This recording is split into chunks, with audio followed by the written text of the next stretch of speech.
ನಮಸ್ಕಾರ Karnataka, welcome to ಕಾರ್ನಿಚ್. ನಾವು 3 ದಿವಸ ಆಗಿ ಸನ್ ಫಿಲಿಮ್ದು ಆಫರ್ ಹಾಕಿದ್ದೆ. ಲಾಸ್ಟ್ ಟೈಮು ಗುರುವಾರ, ಶುಕ್ರವಾರ, ಶನಿವಾರ ಅದು ಕ್ಲೋಸ್ ಆಯಿತು ಆಫರು. ಮತ್ತೆ ತುಂಬ ಕಸ್ಟಮರು ಫೋನ್ ಮಾಡ್ತಾಯಿದ್ರು, ಸರ್ ಇನ್ನೂ ನಮಗೆ ಬೇಕು ಅಂತ. ಅದಕ್ಕೋಸ್ಕರ ಮತ್ತೆ 3 ದಿವಸ ಎಕ್ಸ್ಟೆಂಡ್ ಮಾಡಿದ್ದೀನಿ. ಅದೂ ಆಯಿತು, ಅದೂ ಕ್ಲೋಸ್ ಆಗಿದೆ. ಈಗ ಕಸ್ಟಮರು ಒಂದು ಫಾರ್ಚೂನ್ ತಗೊಂಡು ಬಂದಿದ್ದಾರೆ. ಇದಕ್ಕೂ ನಾವು ಫ್ರಂಟಿ ಸನ್ ಕಂಟ್ರೋಲ್ ಗಾರ್ವಾರೆ ಫ್ರಂಟಿ ಪೇಪರು, ಆಮೇಲೆ ಸೈಡ್ಗೆ 50% ಸನ್ ಕಂಟ್ರೋಲ್ ಗಾರ್ವಾರೆ ಫಿಲ್ಮ್ ಮಾಡ್ತಾ ಇದ್ದೀನಿ. ಏನೂ ಇಲ್ಲ ಸರ್, ಅದರಲ್ಲಿ ಏನಿದೆ ಪ್ರಾಫಿಟ್ಟು ಜಾಸ್ತಿ ಮಾಡೋದು, ಪ್ರಾಫಿಟ್ ಕಮ್ಮಿನಲ್ಲಿ ಕೆಲಸ ಮಾಡ್ತಾ ಇರೋದು ಅಷ್ಟೇ, ಬೇರೆ ಏನೂ ಇಲ್ಲ. ಕಸ್ಟಮರು ಎಲ್ಲ ಎಜುಕೇಟೆಡ್ ಪರ್ಸನ್ ಬರೋದು, ಎಲ್ಲ ಡೈರೆಕ್ಟ್ ಹಂಗೆ ಯಾರೂ ಬರಲ್ಲ. ಬರೀ ರೀಲ್ ನೋಡಿಕೊಂಡು ಇನ್ಸ್ಟಾಗ್ರಾಮ್ದಲ್ಲಿ ಯಾರೂ ಬರಲ್ಲ. ಲೊಕೇಶನ್ನು, ಗೂಗಲ್ಲು ಅದೆಲ್ಲ ಚೆಕ್ ಮಾಡಿ, ಗೂಗಲ್ ರೇಟಿಂಗ್ ಚೆಕ್ ಮಾಡಿ ಎಲ್ಲ ಕಸ್ಟಮರ್ ಬರೋದು. ಇದರಲ್ಲಿ ಏನು ಸೀಲ್ ಇದೆ ಅದೇ ಸೀಲು ಗ್ಲಾಸ್ ಮೇಲೆ, ಸನ್ ಫಿಲ್ಮ್ ಮೇಲೂ ಇರುತ್ತೆ.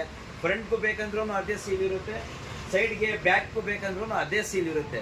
ಈಗ 3200 ರೂಪಾಯಿಗೆ ಎಲ್ಲ ಟೋಟಲ್ ಮಾರುತಿ ಕಾರಿಂದ ಫಾರ್ಚುನರ್ ನೋಡಿ, ಫಾರ್ಚುನರ್ ಇದೆ ನೋಡಿ ಗಾಡಿ. ಕಸ್ಟಮರು ಎಲ್ಲಿಂದ ಬಂದಿದ್ದಾರೆ, 3 ದಿವಸ ಆಯಿತು ಅವ್ರು ಫೋನ್ ಮಾಡಿ.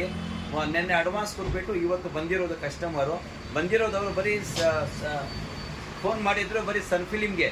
ಈಗ ಬಂದ ಮೇಲೆ ಸುಮಾರಾಗಿ ಒಂದು 20,000 ರೂಪಾಯಿ ಫುಲ್ ಕೆಲಸ ಆಗ್ತಾ ಇದೆ. Seat cover, flooring mat, dash camera, ಇನ್ನೂ ಸ್ವಲ್ಪ ಕೆಲಸ ಇದೆ, ಅದೆಲ್ಲ ಮಾಡ್ತಾ ಇದ್ದೀನಿ ಕೆಲಸ.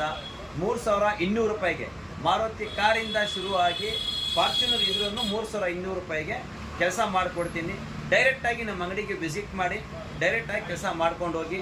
ಜೈ ಹಿಂದ್, ಜೈ ಕರ್ನಾಟಕ.